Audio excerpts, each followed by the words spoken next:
Welcome to the Buzzzinoff with Lutonya show.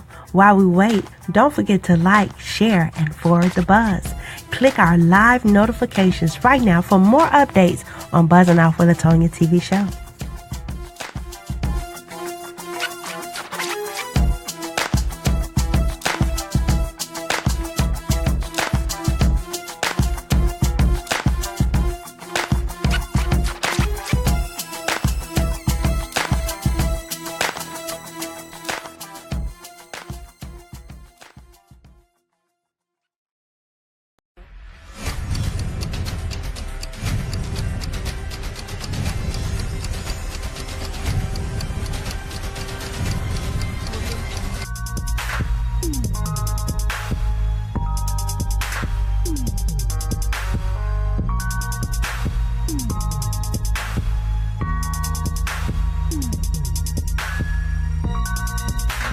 Industry Buzz with 3Zs.com. Now, bringing integrity back to media. Lutonya M. Lane.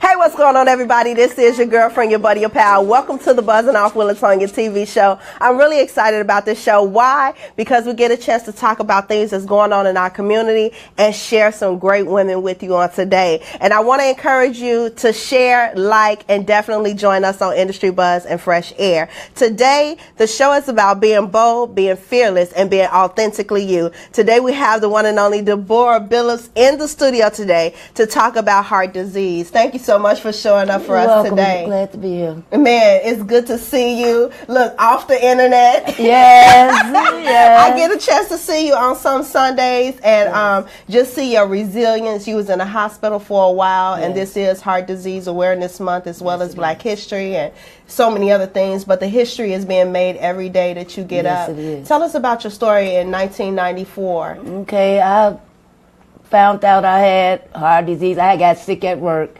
and they took me to the hospital, and, you know, I never thought of anything like that, but once the doctor did his examination, he told me that I had an enlarged heart. And, you know, they say that's not nothing you born with. They say it's something that you got as a child. And so they said, have I ever had scarlet fever as a child? And I say, I don't remember that, you know, having scarlet fever, but I look back over my years, and I remember as a teenager, I remember having a fever like for 3 days. And my mother would come home from work, and she would say, "Hey, your daddy been here all day. He ain't took you to the hospital?" I said, "No, I feel all right." But it lasted for 3 days, and so after the third day, she finally took me to the hospital. So I figured maybe that's what that was at that time. Wow. And I know that was like kind of unreal because you're waking up every day. And as we wake up every day, we don't even, you know, think about we have the activities of our limbs. We're able to move and things like that. And then for that to happen to you, what was your feelings in that moment? I was hurt. I was ready to give up. But I had the family that support that, you know, they wouldn't let me because I had got tired after a point. You know, back and forth in the hospital. I spent all my time mainly in the hospital. And so at that particular time back then, my heart was working like maybe 47%. So as the years went down, okay, I had a real bad attack last year in 2016. And so my health I've been struggling with it since then. In 2016, that time I got back to the hospital from being sick because I just blew that off 23 years ago. Didn't, you know, keep myself checked, you know, like I should have been as far as seeing a doctor. And at that particular time, last year in February, they told me my heart was working at 10%. And so they said, you're going to need a heart transplant. And I said, a heart transplant, and I dreaded that. And I told my sister, I said, I don't want no heart transplant. I said, I'm okay with whatever happened. And she said, oh no. She said, you go fight. I know that's And like so- Bernice. Yeah. That sound like Bernice. And so since then, you know, I've been fighting. Then I found out that they put me, the first time they put me on the transplant list, you have to be compliant. You have to do everything they tell you to do. And if you don't, then they take you off the list. Okay, now when you say compliant, what was That some of the means things? taking medication, not refusing anything, eating right, and stuff like that. So I wasn't compliant to my medication. But I was in the hospital for 3 months. Wow. And so I started having my medication because it started like really just getting the best of me, making me sick, lost all my hair from the medication. And they used to always tell my family, the only thing keeping your sister alive right now is these. I had like 30 IV bags on me, hooked up to me. And they said that's the only thing really keeping her alive. Wow. So I'm hoping, I'm praying.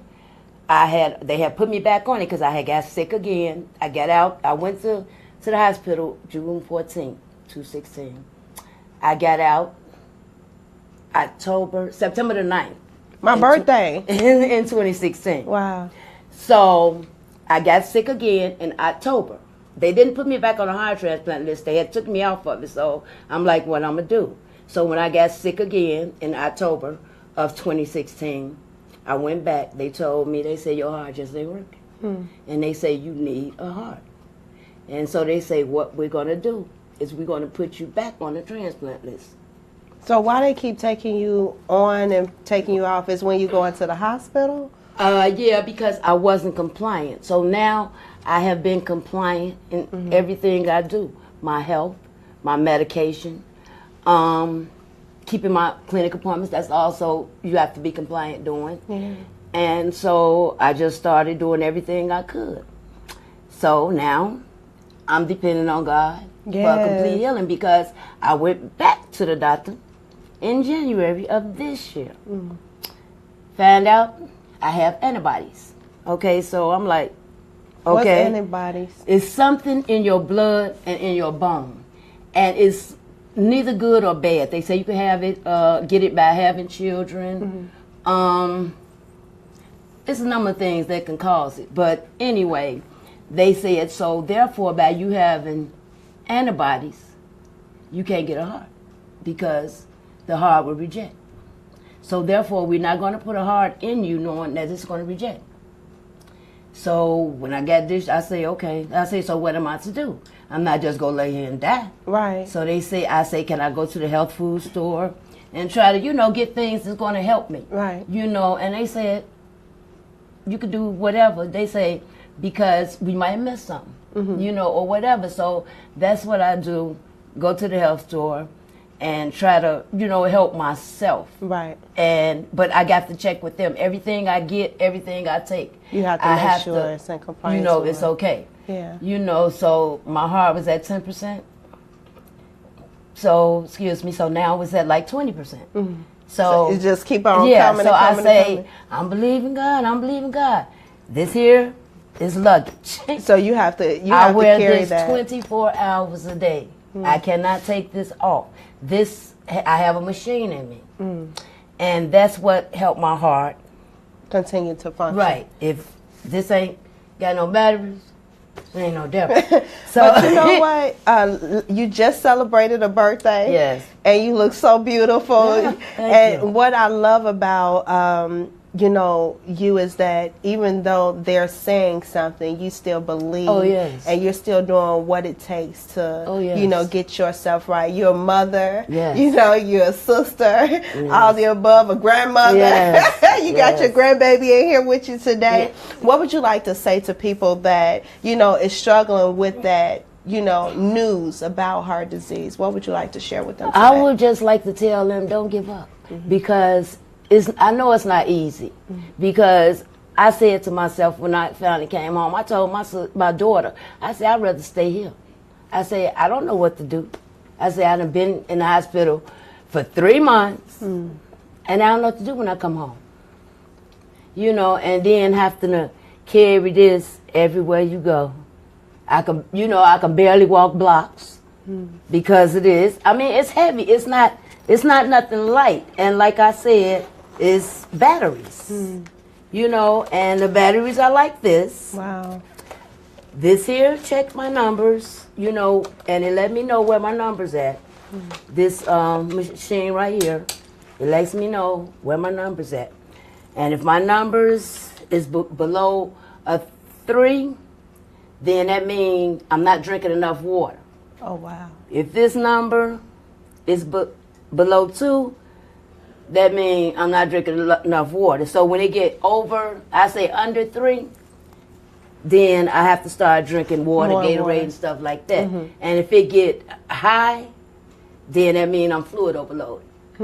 So therefore I got to start taking extra water pills and stuff like that. But like I said, it's hard, but anybody can do it. There's a lot of people in the hospital now that have this. And some of them, you know, I have known people that died because they didn't want to do this. A 26-year-old male died because he didn't want to carry this. A 50-year-old man, he didn't want to be compliant, period. So they just say, he ain't going to even get no heart. And they never will put him back on the list. Wow. Wow. Well, we are encouraged by your story, you know, and we honor you on today. Thank you. You know, for your resilience, you know, and you just like, you knocking it down. You're knocking it down. So we just want to encourage you guys to definitely go get checked.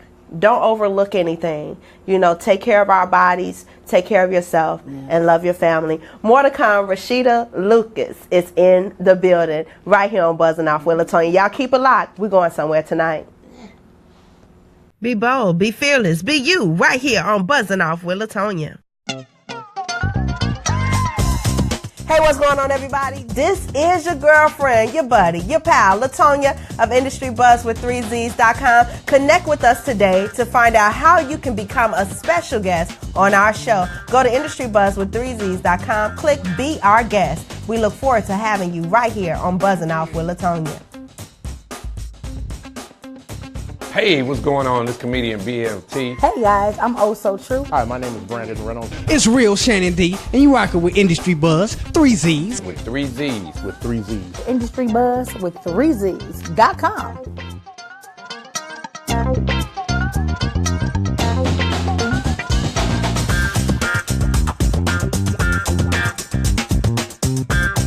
Make sure you stay locked in to inspiration.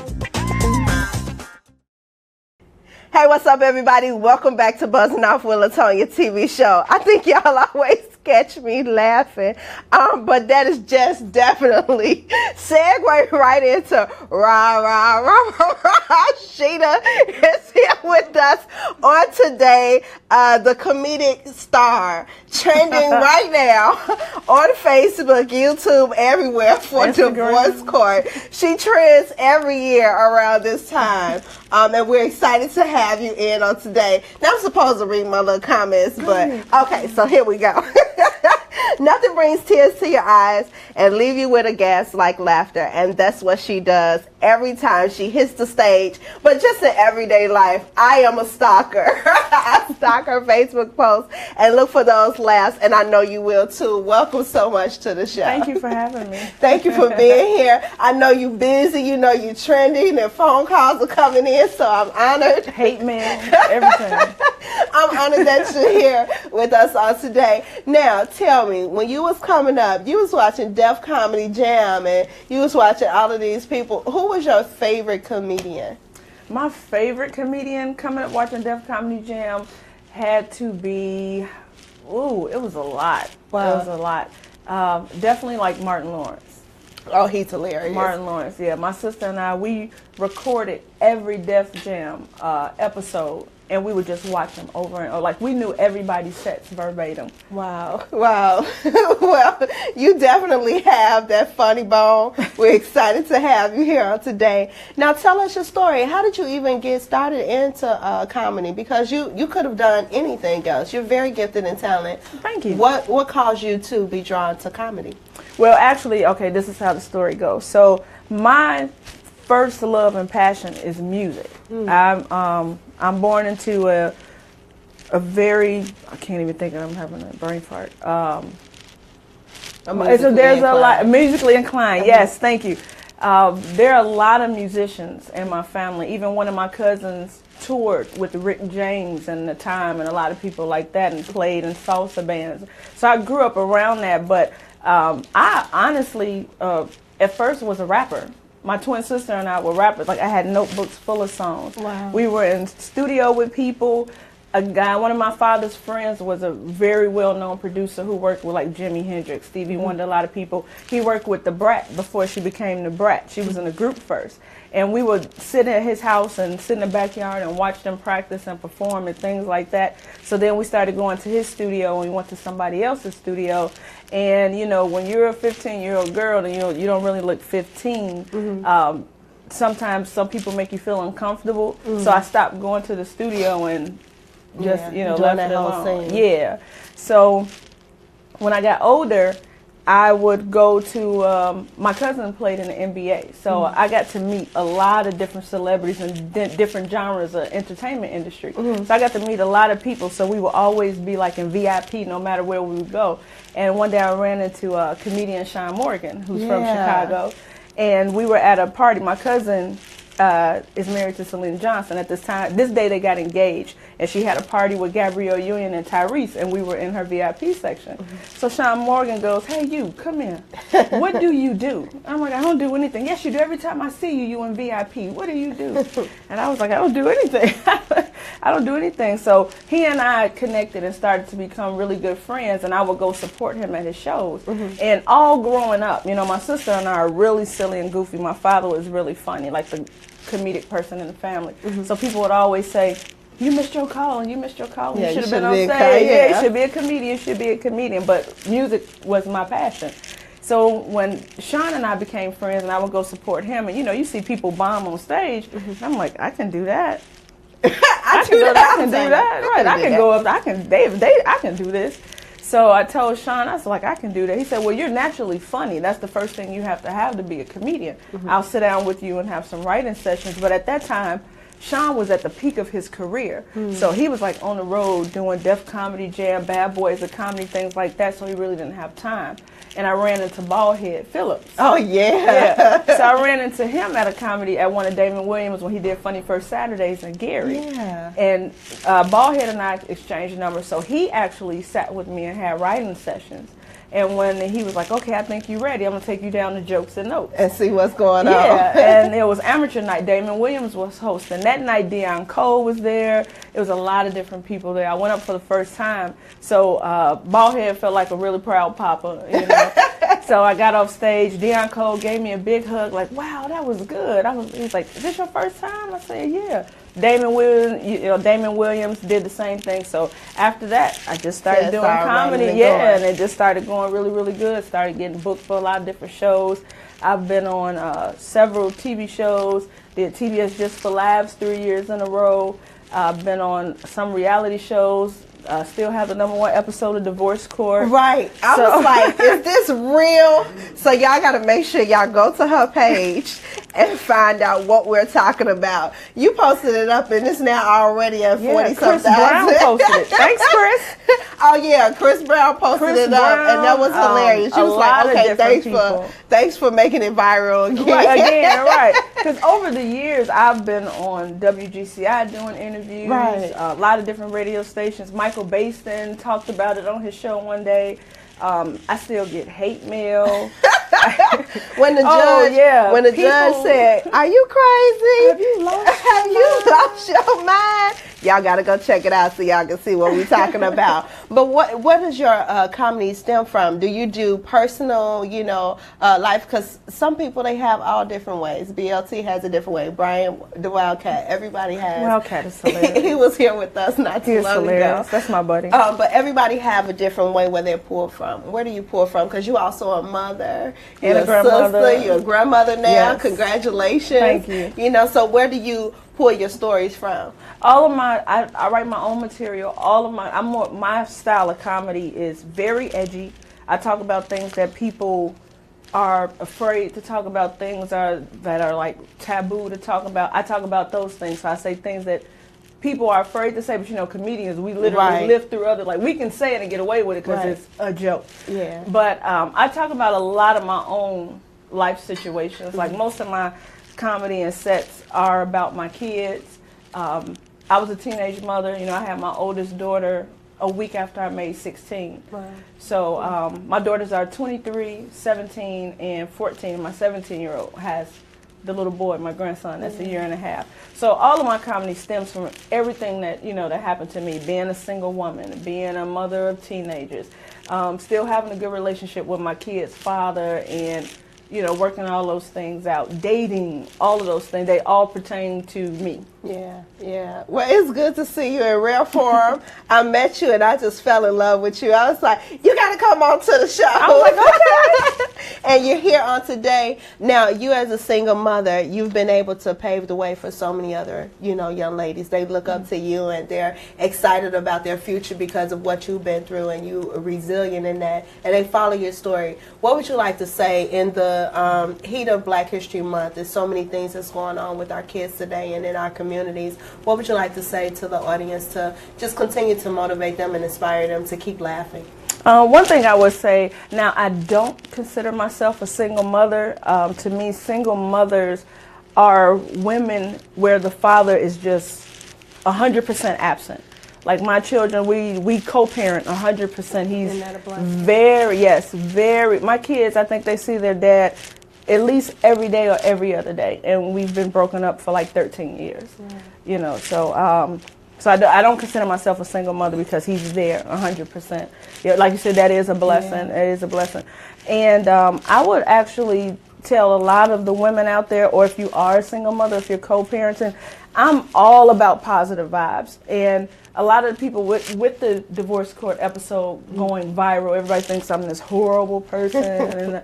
and basically what I was just doing on there was showing women how some of them look, the perception. And a lot of people don't realize, because the issue a lot of us have while we are single mothers is because you do get that really good guy who does everything, the fairy tale we all want. And when you get him, he's a lame.